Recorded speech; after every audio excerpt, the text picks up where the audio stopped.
The bitter January wind was a physical assault, slicing through my thin coat with the precision of a razor. I hunched my shoulders and rushed through the heavy glass doors of Soryu, the upscale Korean restaurant that had been my entire world for exactly 3 months and 2 days.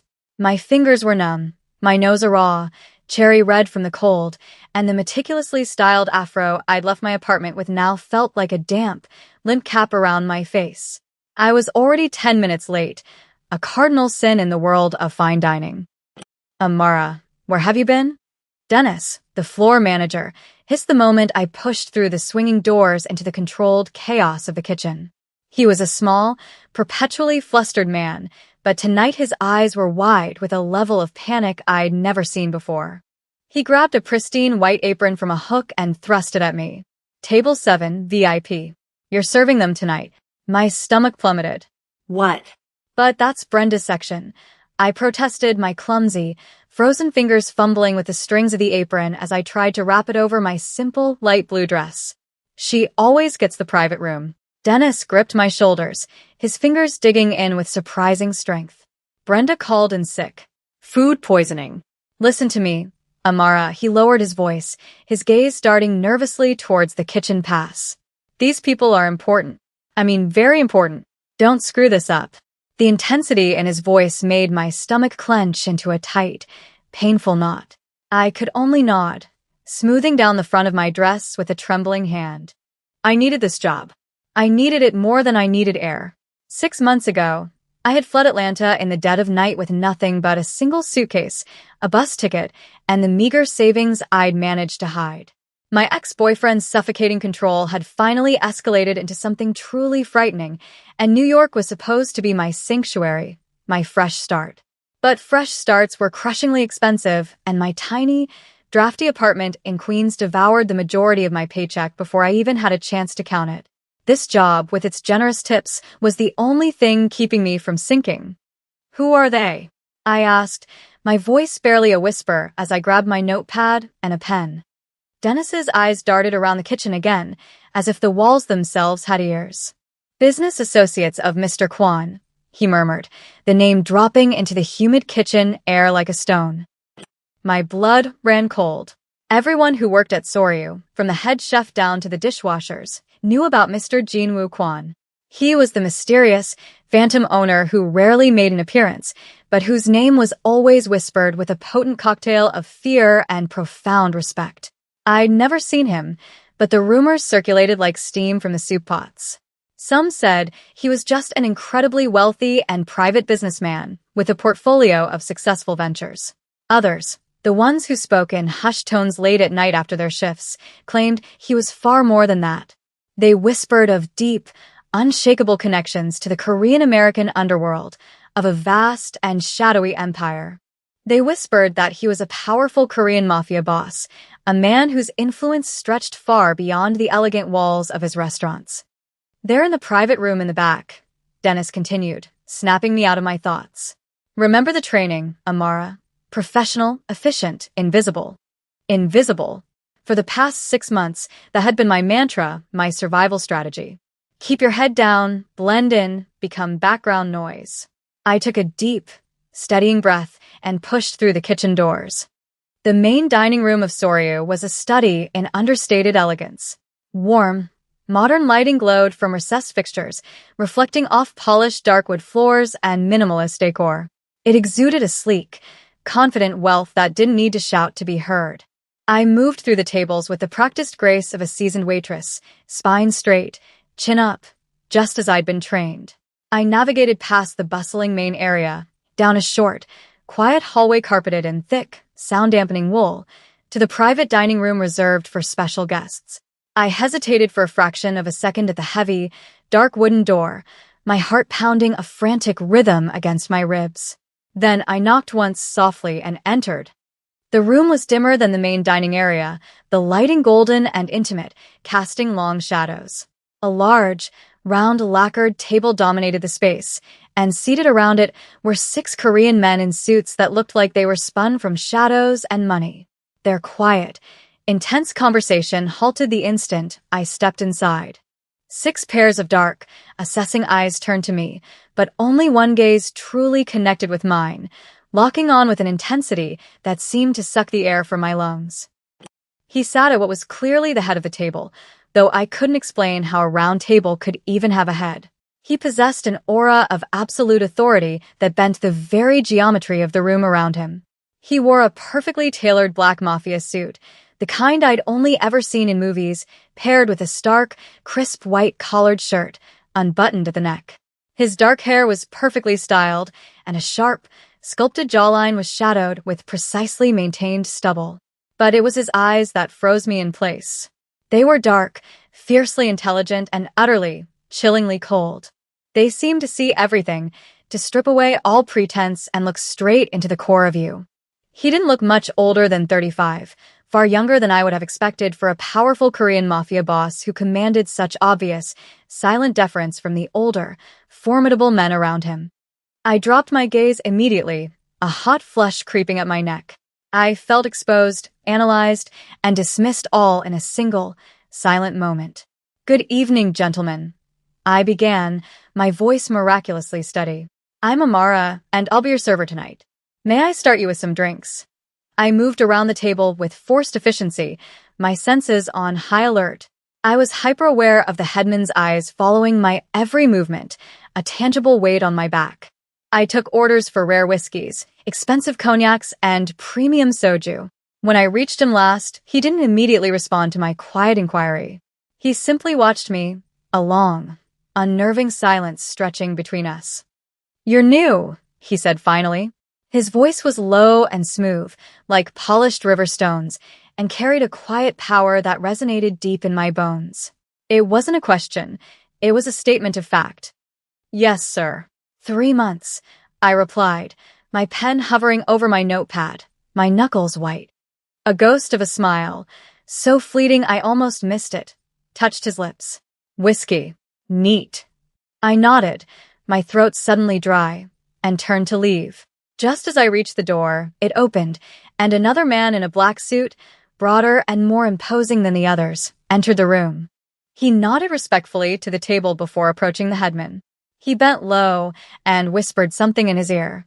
The headman's cool, composed expression didn't change by a single flicker, but I saw a new tension settle across his broad shoulders, a subtle shift from relaxed authority to alert command. I used the moment to slip out, releasing a breath I didn't even know I'd been holding once the heavy door clicked shut behind me. When I returned with a heavy tray laden with crystal glasses, the atmosphere in the room had changed dramatically. The quiet conversation had ceased entirely. The air was thick with a palpable tension. Voices were lower, almost conspiratorial, and the men's faces were more serious, their expressions grim.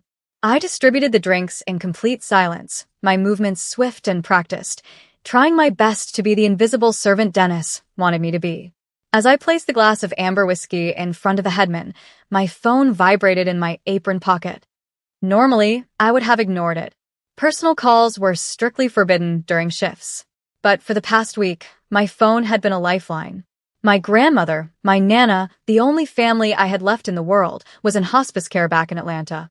I had kept my phone on me constantly, my stomach in a perpetual state of dread, waiting for this call.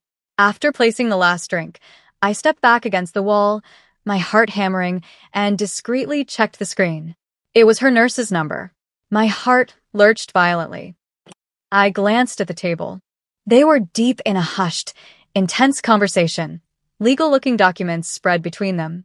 I took 2 silent steps back toward the door, turning my body away from them, and answered quietly. "Hello," I whispered into the receiver. The nurse's voice came through, soft and regretful.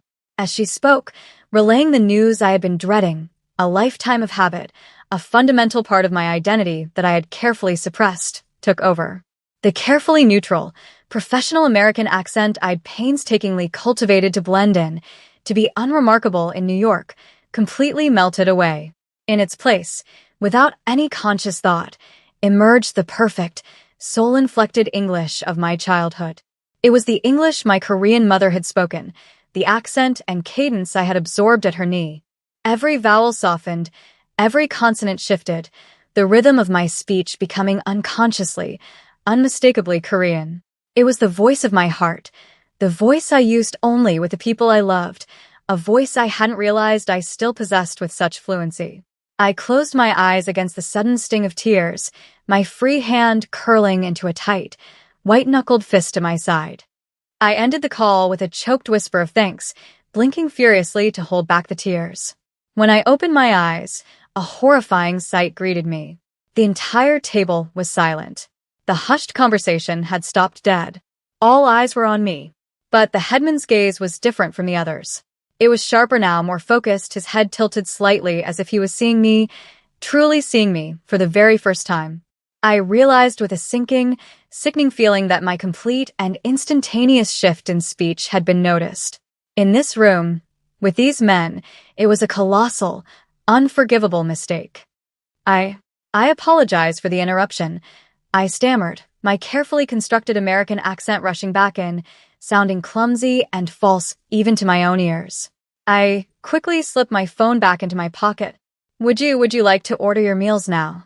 The dinner proceeded with excruciating, nerve-shredding slowness. I moved like a ghost, in and out of the room, bringing courses, refilling drinks, clearing plates. Each time I entered, I felt the headman's eyes on me, a heavy, analytical gaze that seemed to follow my every movement with an unnerving interest that made my skin prickle. It was nearly midnight when they finally prepared to leave.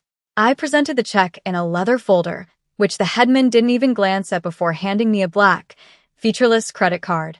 When I returned with the receipt, he signed it with a flourish I couldn't read, and then held it out to me. "Thank you, Amara," he said, and the way my name rolled off his tongue, so precisely and deliberately, sent a shiver down my spine. An hour later, I was finally finished cleaning up the private room. The restaurant was nearly empty, and I was exhausted to my bones. The grief over my grandmother was a heavy shroud, weighing on my heart. I needed to book a flight to Atlanta, to see her one last time, to say goodbye.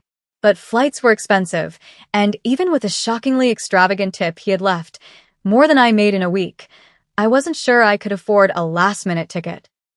"Amara," I jumped as Dennis appeared silently beside me. "Mr. Kwan would like to speak with you before you leave." My stomach dropped through the floor. "Mr. Kwan? He's here."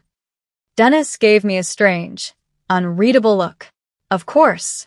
He was at table 7-inch. The room spun slightly. The headman, the one whose eyes had followed me all night, who had watched me with such laser-like intensity after my phone call, was Jin-Woo Kwan, the owner, the powerful Korean Mafia boss whose name everyone whispered. Dennis led me to the small, windowless office at the back of the restaurant. Mr. Kwan sat behind a large mahogany desk, his suit jacket removed, the sleeves of his pristine white shirt rolled up to reveal strong, sinewy forearms. A single desk lamp cast long, dramatic shadows across his face, emphasizing the sharp angles of his cheekbones. The large man I'd seen earlier, clearly his bodyguard, stood impassively by the door, a mountain of silent menace. "Sit, please," Mr. Kwan said, his voice calm and quiet as he gestured to the chair in front of his desk. I sat on the very edge of the seat, my back rigid, my hands folded tightly in my lap to hide their trembling. "You speak English like a native of Seoul," he said without preamble, his dark eyes never leaving my face. I swallowed, my mouth suddenly as dry as dust. "My mother was Korean, sir. I grew up bilingual." He nodded slowly, his expression unreadable, as if he were fitting pieces of a complex puzzle together in his mind. "And the call you received tonight. Bad news from home, I take it." "My grandmother, she's very ill," I whispered, the words catching in my throat. The nurse said I should come as soon as possible, to my absolute horror. The tears I'd been holding back all night welled in my eyes and began to spill down my cheeks. Something flickered across his face then. It wasn't quite sympathy, it was too cold for that. But it was something akin to understanding. He opened a drawer in his desk and removed a slim black folder, sliding it silently across the polished surface toward me. "Open it." With hesitant, trembling fingers, I flipped it open. Inside was a first-class plane ticket to Atlanta, departing the next afternoon. Tucked beside it was a thick envelope. When I peeked inside, my breath hitched. It was filled with more cash than I had ever seen in one place. I looked up at him, my mind a maelstrom of confusion and suspicion. I, I don't understand. I find myself in need of someone with your particular linguistic skills, he said, his voice smooth as silk. I must travel to Los Angeles for a business trip. My usual translator has fallen ill. The trip is for 2 weeks. The ticket to see your grandmother is yours, as is the advanced payment for your services if you agree to work for me during this time. It seemed too perfect, a flawless, impossible solution to my desperate problem. And that made it terrifying. What would this work entail, exactly? The corner of his mouth curved upward in a faint, knowing smile. Translation during meetings. Some light administrative assistance. Nothing beyond your capabilities, I assure you. I stared at the ticket, at the lifeline it represented, the chance to say goodbye. But at what cost? Why me?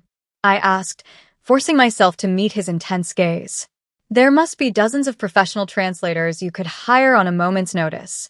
Something dangerous flickered deep in his eyes. I prefer someone authentic. Someone who understands the nuances of both cultures. And I find I prefer someone I've personally vetted. The word sent a fresh chill down my spine. How much could he possibly know about me? The flight to Los Angeles leaves at 3 tomorrow afternoon. If you accept my offer, a car will pick you up at your apartment at noon. He knew where I lived. Of course he did. Employee records, he said smoothly, anticipating my unspoken question, but the look in his eyes told me it was much more than that. I stood on shaky legs, the folder clutched in my hand like a talisman. As I turned to leave, his voice, low and cool, stopped me at the door. Amara. Your grandmother doesn't have much time, he paused, letting the weight of his words settle. Neither do you. The implied threat hung in the air between us, as sharp and cold as the January wind outside.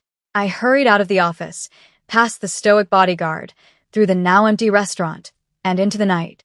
Despite every alarm bell screaming in my head, I knew, with a terrifying certainty, that I would be in that car at noon tomorrow.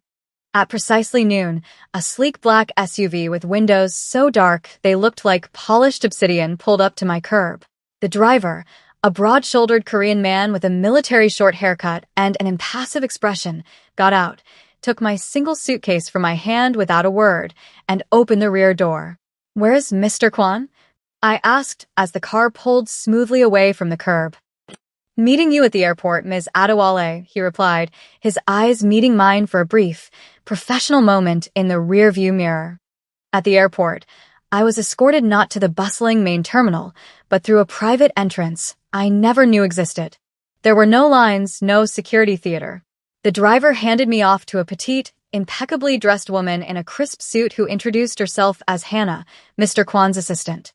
He's waiting for you in the private lounge, she said, her expression professionally neutral as she led me through a series of quiet, luxurious corridors.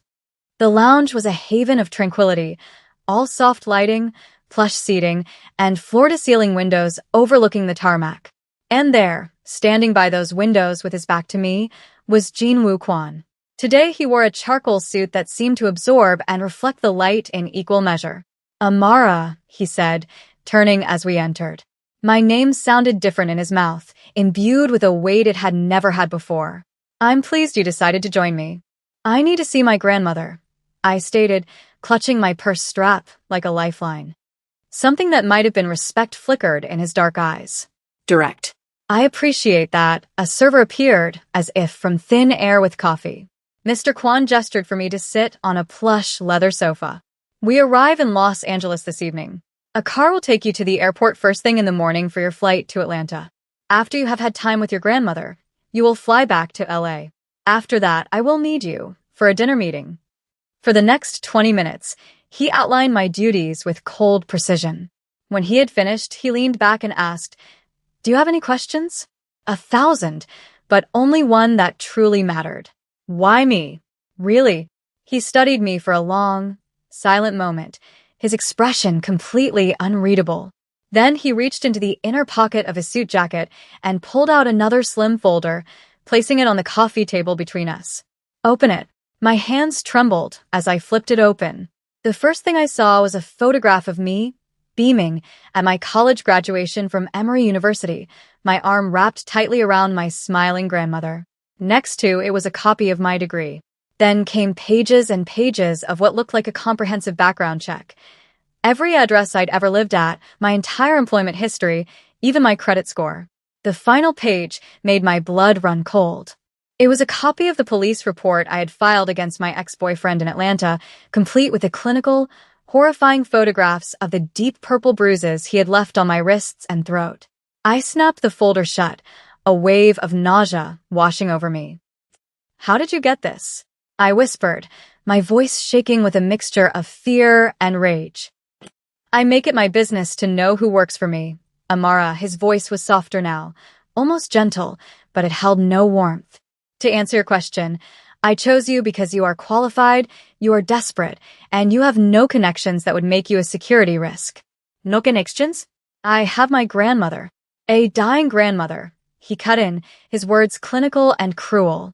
"No parents, both deceased." "No siblings." "An abusive ex-boyfriend you were brave enough to flee. Few friends in New York. You work hard. You keep to yourself, and you try to be invisible." His dark eyes bored into mine, seeing far too much. "But you were never invisible to me, Amara." A profound chill ran down my spine. "Our flight is ready," he said, standing abruptly.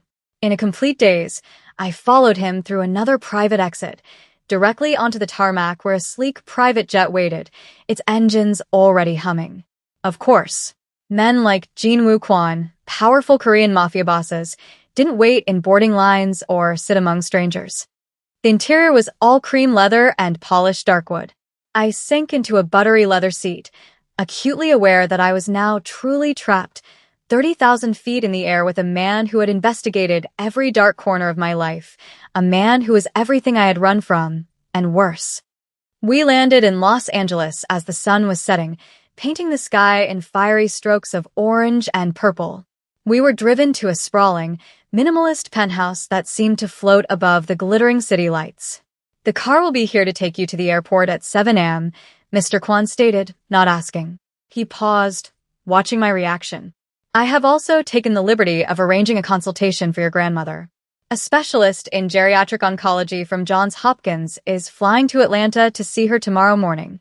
I stared at him, utterly speechless. This went far beyond a simple job offer. This was an act of profound control and, in a strange, unsettling way, of incredible generosity. "Why?" I finally managed to ask. "I dislike wasted journeys," he said simply, his gaze cool and distant. "It would be unfortunate if your grandmother's condition were to decline before you could make full use of your talents for me."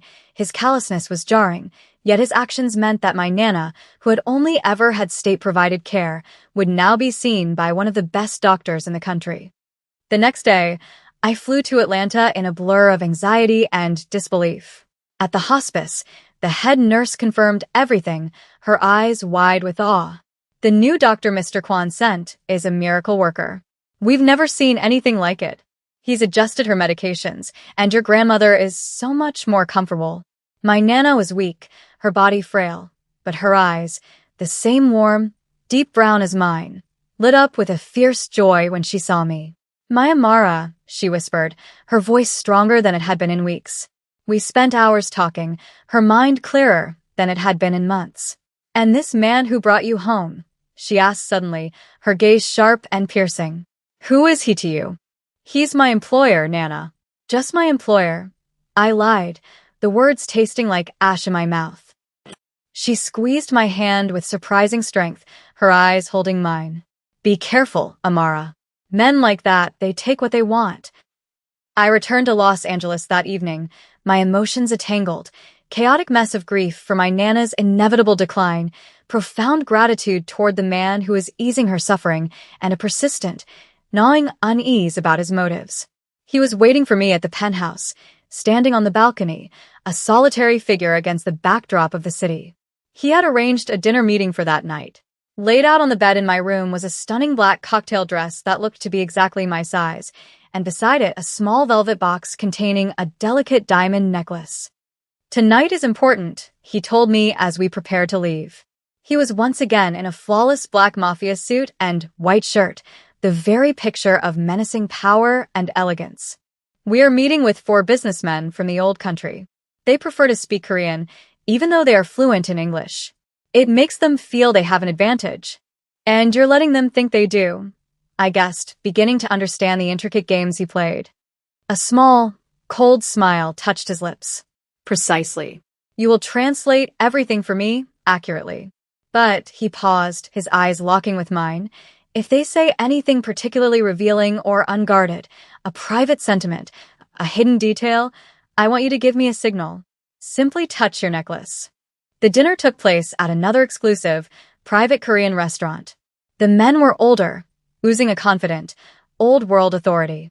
The conversation, entirely in Korean, flowed from business to reminiscences, to subtle, probing questions about me, which I deflected with polite smiles.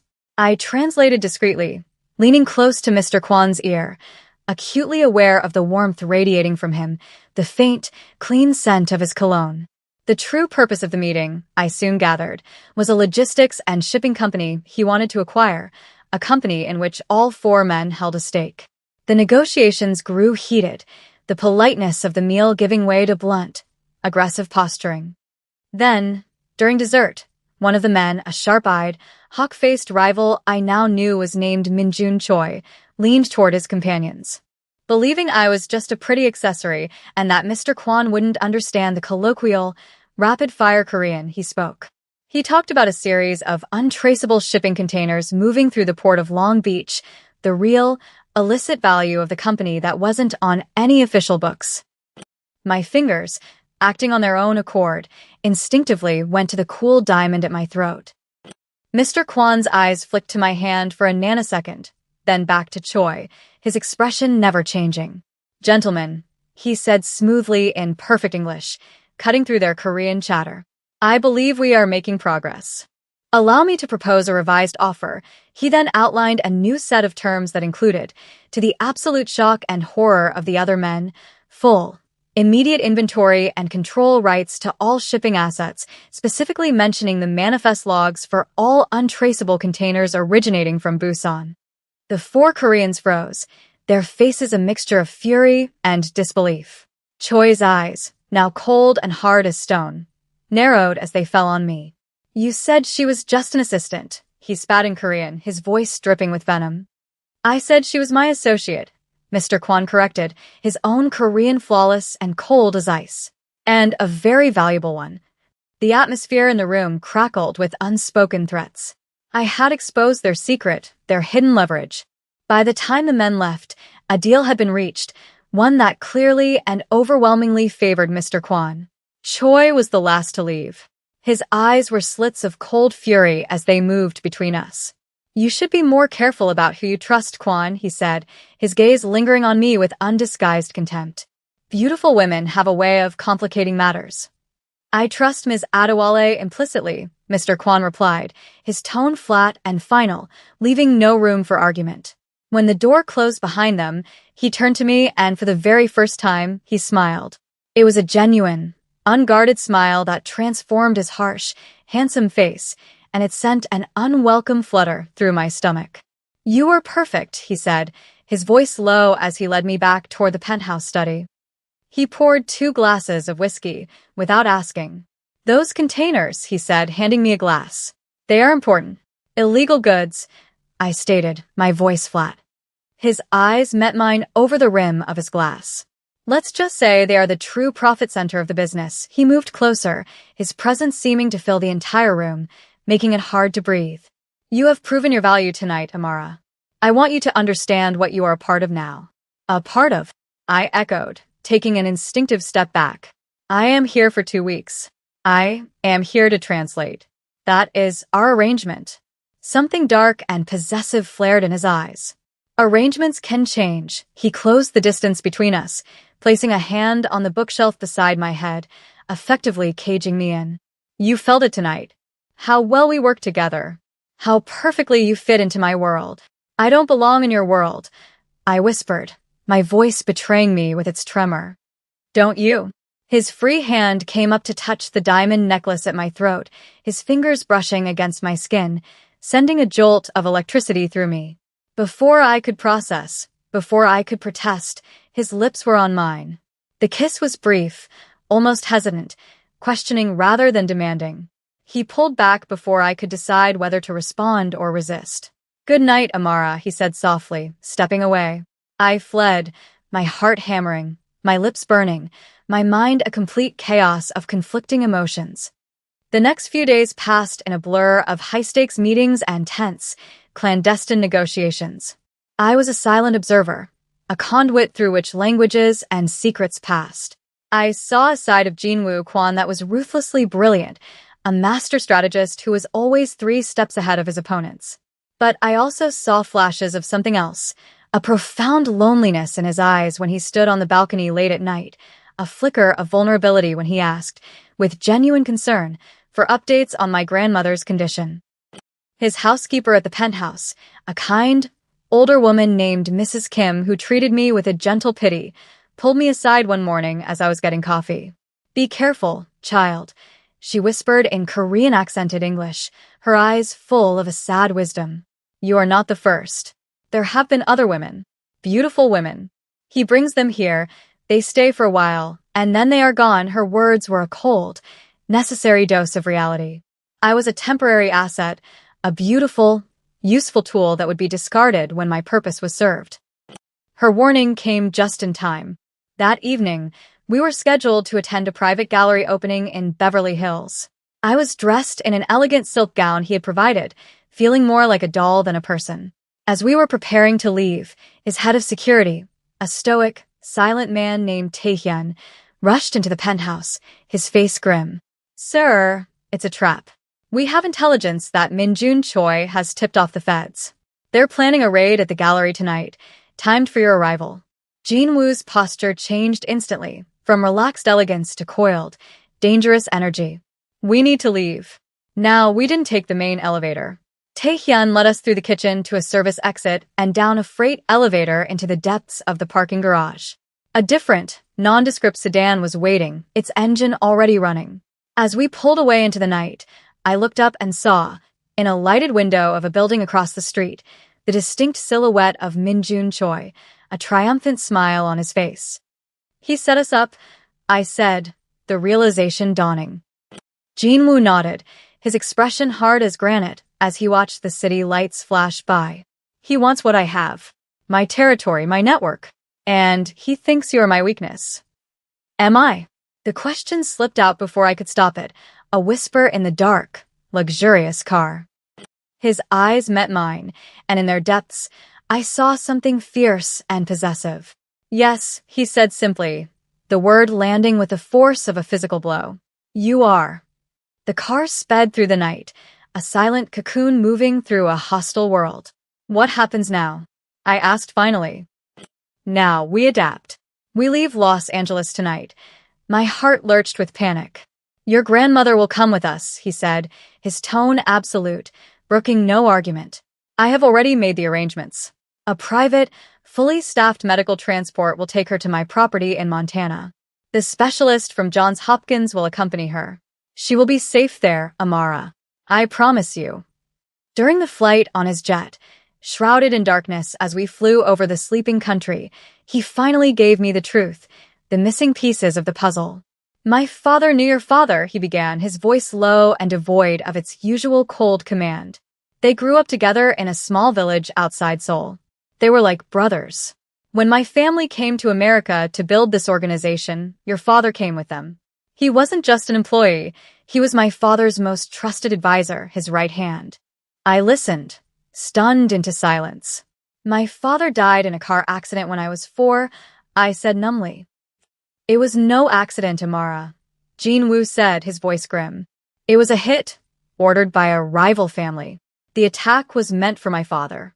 Your father was driving. He took the brunt of the impact, shielding my father with his own body. He died protecting my family. He died saving my father's life. It is a debt our family has never been able to repay." He looked at me then, and for the first time, I saw genuine, unguarded emotion in his eyes. "When I saw your name, Adewale, on the employee records at Soryu, I knew your mother wasn't Korean. But your file mentioned she was. It was a contradiction. So I looked deeper. When I discovered you were his daughter, at first bringing you here was about that debt. a way to honor his sacrifice by helping his child. But it's not about that anymore, Amara. We landed at a private airstrip in Montana, surrounded by the majestic, imposing peaks of snow-capped mountains. His property wasn't a house.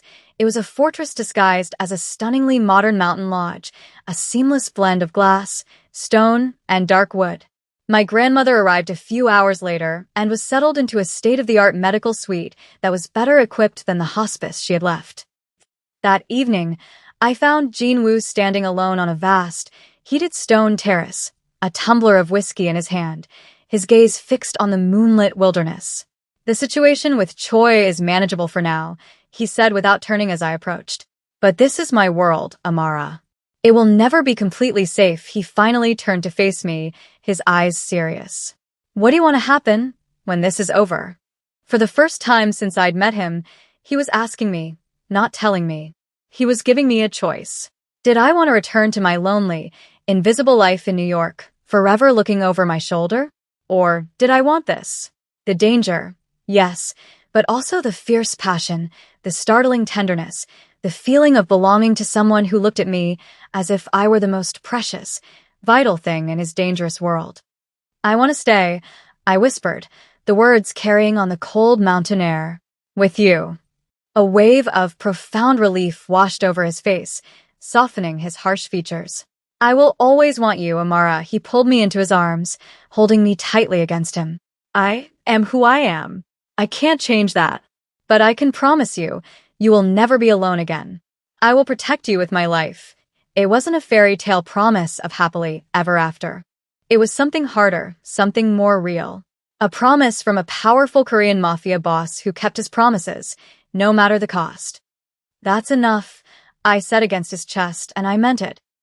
My grandmother passed peacefully 6 months later, her hand in mine, with Jinwoo standing a silent, respectful vigil beside us.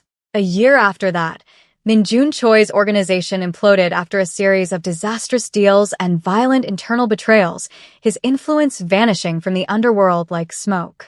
I never asked for the details. Some questions in this new world were better left unasked. 2 years after that first night in Montana, Jinwoo placed a simple, elegant diamond ring on my finger. Our life was not simple or safe, but it was ours, built on a foundation of shared secrets and fierce, unwavering loyalty. It began with a phone call, answered in the wrong accent in front of the right man, a man who heard the truth of who I was beneath the surface and refused to ever let me be invisible again.